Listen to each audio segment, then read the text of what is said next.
Social media पर आपके पास channel Mahalakshmi राय है। आज दुख सुख की खबर एक साथ सादर जय जिनेंद्र के साथ। कार्तिक की छठ बस 2550वें निर्वाण महोत्सव महावीर स्वामी के कहते हैं उसके अंतिम रूप पर पहुंच रहे हैं। अंतिम पायदान पर पहुंचने से पहले आज आपके पास एक ये दुख भरी खबर की शुरुआत करते हैं। बड़े खुशी की बात थी। वैसे 3 दिन पहले ही निरपेक्ष मन सुधा सागर जी मामुनी राज के पास पहुंची थी ये प्रतिमा।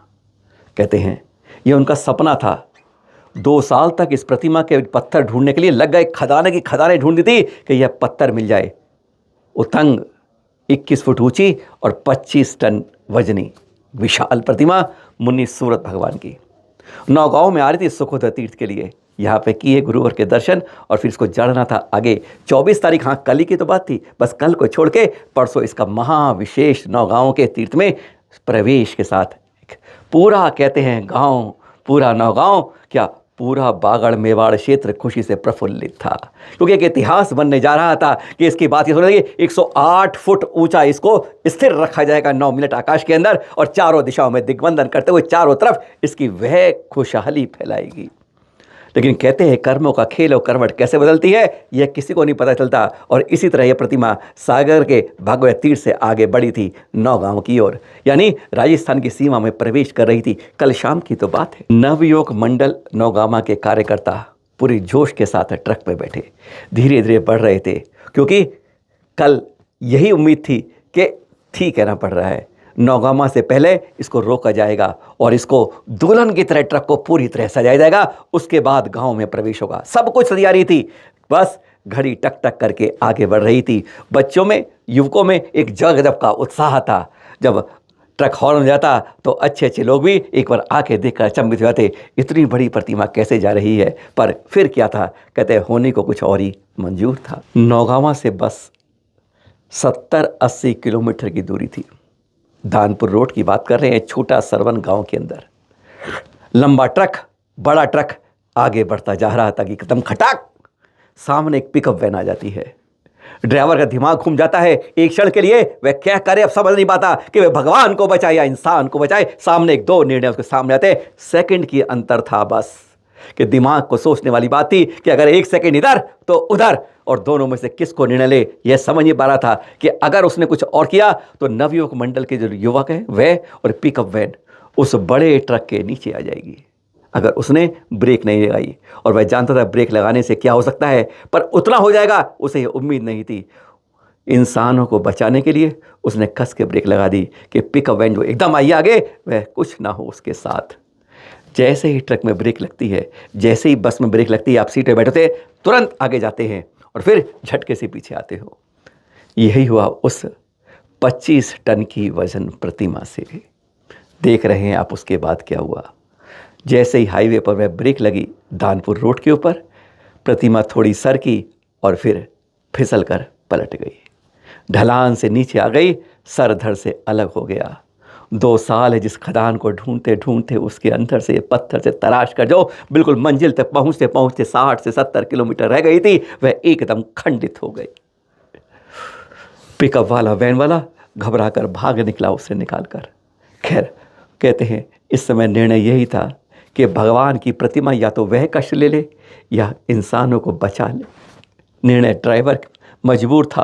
वह आंखों से आंसू रुक नहीं रहे थे, पर वह क्या करे। सामने पिकअप वैन, उसका कोई कसूर ऐसा नहीं था कि कहते हाँ जी शराब में चला रहा था, तेज चला रहा था, गलती चला रहा था। नहीं, कुछ इंसानों को बचाने के लिए जिसे भगवान की प्रतिमा ने कह दिया कि मुझे खंडित होना मंजूर है, पर तो इंसानों को बचा लेगा। वो कहते हैं गुरु गोविंद दोनों खड़े काके, तब गोविंद नहीं देखते, गुरु को देखते हैं, क्योंकि गुरु से ही गोविंद की सीढ़ी जाती है। इस प्रतिमा से ही हम अहिंसा और जीव के पालन की बात करते हैं, और वही हो गया। प्रतिमा खंडित हो गई। जहाँ 70 किलोमीटर दूर शहनाइयाँ बज रही थी, जलूस की तैयारियाँ हो रही थी, फूल मालाएँ लग रही थी, दुल्हन की तरह सजने की तैयारी दुकान के आसपास जगह जगह हो रही थी कि आज वह आएगी, प्रवेश जगह जगह उसका स्वागत किया जाएगा। सब कुछ एकदम 3:20 पर कल शांत हो गया। इधर से सूचना पहुंची जंगल की आग की तरह कि प्रतिमा खंडित हो गई है। कोई मेवाड़ के अंदर खुश नज़र नहीं आ रहा था। जो कल तक 16 श्रृंगार में दुल्हन के रूप में ट्रक सजना था, आज वह ऐसे खड़ा था जैसे कह सकते हैं आप कि कहाँ खड़ा होता है। यह दृश्य देखकर आप लोगों ने भी देखे होंगे, पर पूरी जानकारी किसी के पास नहीं होगी। इसलिए आज आपके पास लाए कि जब भगवान की मूर्ति और इंसान में बचाने का अगर फैसला करना पड़ जाए तो भगवान के कर्मों के बनने वाले इन इंसानों को बचा लेना, भगवान की प्रतिमा को फिर बना लेंगे। श्रद्धा आपकी जीवंत रहेगी, कहते हैं और ज़्यादा रहेगा। कोई बात नहीं, एक प्रयास था, लेकिन आज वक्त था, चुनना एक को था, प्रतिमा को या इंसान को, और उसने सही चुना। यही बात रही। अब दूसरी खबर लाते हैं आपके पास, सचमुच दिल को छू लेगी। दिगंबर संतों की, कहते हैं उनके प्रति आपके आदर में और नज़रें झुक जाएंगी, मस्तक नीचे होगा, हाथ ऊपर होंगे और आप कहेंगे ऐसे गुरुवर को नमोस्तु। आचार्य श्री सुनील सागर जी के संघ की बात कर रहे हैं, किशनगढ़ से बात कर रहे हैं, जहाँ पर दिल्ली से बने, हाँ दिल्ली में पहले अध्यक्ष थे मंदिर के और फिर उन्होंने उसको जाड़ के दीक्षा ली, मुनि श्री सर्वार्थ सागर जी। आप देखोगे ना तो पीठ की तरह पहचान नहीं पाओगे, वहाँ की मोटाई बिल्कुल जैसे चिपकी पड़ी होगी एकदम। किशनगढ़ में आते ही उन्होंने चतुर्मास के अंदर उपवासों का सिलसिला शुरू कर दिया। शरीर साथ नहीं दे रहा है, पहली तबीयत खराब थी, जब दिल्ली से चले थे तभी तबीयत खराब थी, लेकिन लगातार विहार करते रहे आचार्य श्री के साथ। और फिर यहाँ आने के बाद तो उन्होंने उस तपस्या को और सख्त कर दिया, और सख्त ऐसा कि खड़ा होना साथ नहीं दे रहा था। अभी कार्यक्रम हुए आचार्य श्री के, लेकिन किसी में स्वास्थ्य इतना नहीं कि 2 कदम खड़े हो जाएं। आचार्य श्री ने कहा नहीं जा सकते, यहीं रहो, और कहाँ रहो वह दिखा देते हैं आपको। कहाँ रहते हैं बताएं आपको। एक बताया था ना मैंने आपको कि सबसे वयोवृद्ध आचार्य का सबसे छोटा कमरा दुनिया में ऐसे किसी साधु का नहीं होगा। तब हमने बताया था शिखर जी से आपको, त्रियोग आश्रम से। आज आपको दिखा रहे हैं किशनगढ़ के अंदर ये गुरुवर का, मुनिषी सर्वार्थ सागर जी का। इस कमरे की भी नपाई करी, 6 फुट बाई 4 फुट, इसी में 20 घंटे लगातार ध्यान साधना करते हैं और हमेशा स्वाध्याय स्वाध्याय स्वाध्याय। ये देख रहे हैं आप, ये चुपचाप ऊपर से फोटो ली थी, यह देख रहे हैं 6 बाई 4, इससे बड़ा नहीं है कमरा ये भी।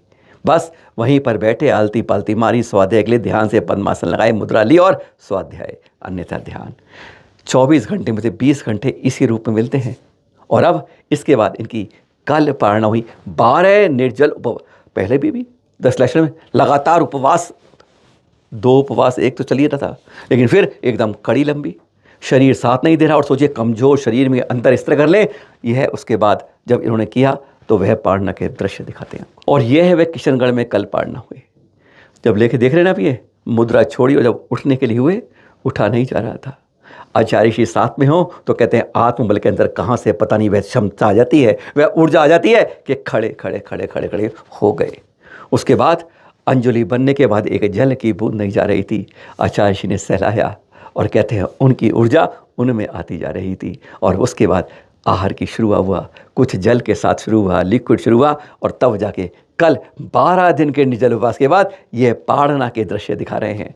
दिगंबर संतों में होता है कुछ खास, वही तो कहते हैं श्रद्धा के अंदर, और फिर यह ऐसे उपवास, गजब की बात है। छोटे से कमरे में रहकर अपने दिगंबर संतों की जो भावना होती है, जो साधना होती है, वह अद्वितीय अकल्पनीय होती है। 6 बाई 4 में रहकर 20 घंटे साधना, 12 दिन उपवास, और फिर यह पारणा के दृश्य, कहते हैं गजगद कर जाते हैं। कर्मों की नजरा देखने वाले भी पाते हैं। फिर मिलेंगे आपके साथ कुछ नई खबरों के साथ। सादर जय जिनी।